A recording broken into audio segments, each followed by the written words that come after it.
Hello friends, this is Vikant.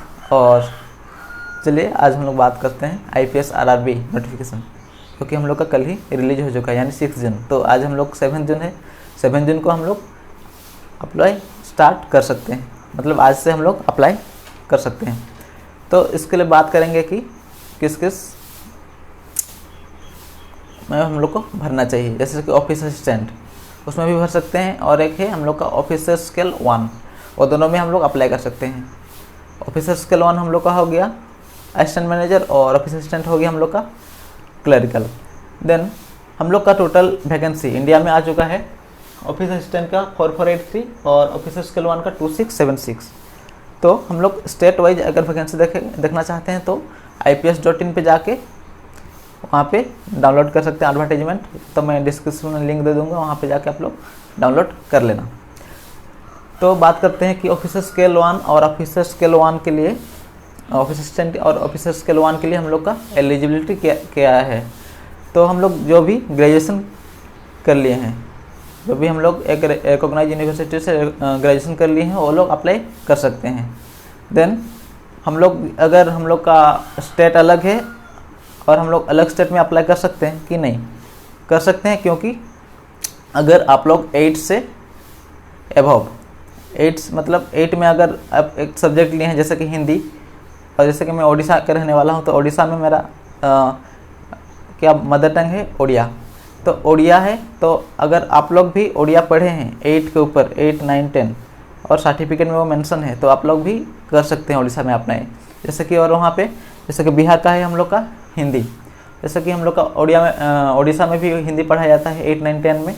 तो हम लोग अलग स्टेट मतलब बिहार का, झारखंड का भी अप्लाई कर सकते हैं। वैसे ही आप लोग देख लीजिएगा, जो सा आप लोग के लिए इजी होगा उसमें अप्लाई कर दीजिएगा। जिसमें ज़्यादा वैकेंसी है उसको देख के आप लोग का सुविधा के लिए अप्लाई कर सकते हैं। बट उस टाइम हम लोग का एग्जामिनेशन सेंटर वहीं पे दिया जाएगा जहाँ पे हम लोग अप्लाई किए हैं, मतलब जो सा स्टेट में अप्लाई किए हैं वहीं पे हम लोग का एग्जामिनेशन सेंटर होगा। तो हम लोग बात करते हैं ऑफिस असिस्टेंट में हम लोग का वैकेंसी है टोटल 4483 और ऑफिसर स्केल 1 में हम लोग का वैकेंसी है 2676। देन तो हम लोग का ये तो हो गया, और अभी देखेंगे कि हम लोग अप्लाई करने के लिए क्या क्या चाहिए। अप्लाई करने के लिए हम लोग को कुछ नहीं, ज़्यादातर हम लोग का एक फ़ोटो होना चाहिए और सिग्नेचर और लेफ्ट थंब इम्प्रेशन, और हम लोग का एक क्या बोलते हैं उसको hand writing declaration. Hand writing declaration आप लोग का फॉर्म में मिल जाएगा एडवर्टाइजमेंट में, और बहुत सिंपल सा है। आप लोग चाहे तो मैं बोल सकता हूँ, थोड़ा सुन लीजिएगा।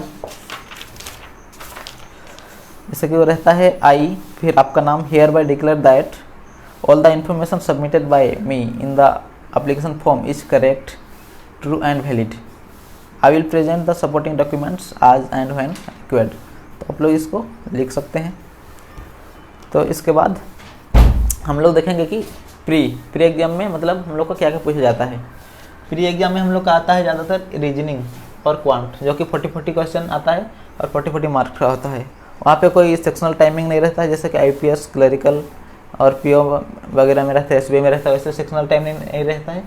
इसमें टोटल 45 मिनट्स मिलता है हम लोग को, और 40% मतलब टोटल 80 क्वेश्चन करने को रहता है। यह हो गया हम लोग का प्री। और प्री के बाद हम लोग का होता है मेंस एग्जाम। मेंस एग्जाम में हम लोग का होता है रीजनिंग 40 क्वेश्चन का आता है और 50 मार्क्स, और कंप्यूटर होता है 40 क्वेश्चन 20 मार्क्स, फाइनेंशियल अवेयरनेस होता है 40 क्वेश्चन 40 मार्क्स, इंग्लिश या तो हिंदी दोनों में से आप लोग को जो इजी लगे, आप लोग जो कर सकते हैं एग्जाम में उसको चूज कीजिएगा, और भी 40 question 40 marks. Then quant and DI मतलब मैथमेटिक्स, और उसमें डीआई रहता है, उसको डी मतलब डाटा इंटरप्रिटेशन, उसको हम लोग 40 क्वेश्चन मिलता है और 50 मार्क्स। तो टोटल हम हो गया 200 मार्क्स और 200 क्वेश्चन रहता है। उसको टोटल टाइमिंग रहता है 2 आवर। इसमें भी हम लोग का सेक्शनल टाइमिंग नहीं रहता है, इसमें भी आप टोटल टाइमिंग मिलता है 2 आवर। जैसे कि कर सकते हैं कोई भी जिसको आप लोग को ईजी लगे उसको फास्ट अटेम्प्ट कर सकते हैं। तो सारे तो मैं बता दिया। तो आप लोग को भरना है, और जो इसका फीस है, हाँ मैं भी भूल गया।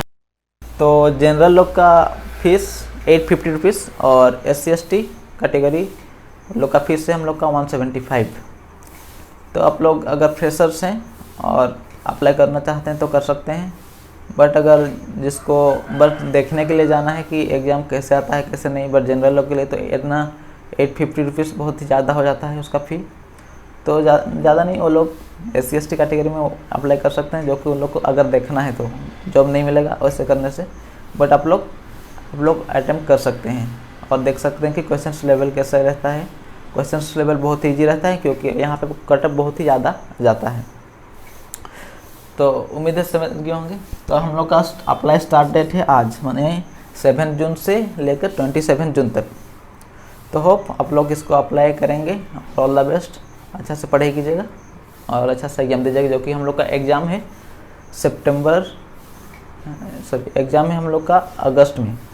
इसका प्री एग्ज़ाम होगा हम लोग का अगस्त में और रिजल्ट आएगा सितंबर। तो मेंस एग्ज़ाम होगा सितंबर लास्ट, यानी सितंबर लास्ट में हो सकता है या तो अक्टूबर में हो सकता है, दोनों में। अक्टूबर फर्स्ट आता है, सितंबर लास्ट है, दोनों में हम लोग का मेंस एग्ज़ाम हो सकता है। तो उसी तरह से हम लोग का अभी 2 मंथ्स प्री के लिए टाइम है, जैसे कि जुलाई अगस्त जून जुलाई 2 मंथ्स टाइम है। तो 2 मंथ्स में आप लोग डेली मॉक टेस्ट दीजिएगा ऐसे ही, और डेली प्रैक्टिस कीजिएगा रीजनिंग मैथ्स, तो आप लोग ज़्यादा से ज़्यादा अटैम्प्ट कर सकते हैं। तो उम्मीद है वीडियो पसंद आया होगा और चैनल को आप लोग लाइक सब्सक्राइब कर दीजिएगा और सपोर्ट बनाए रखिएगा। Thank you friends.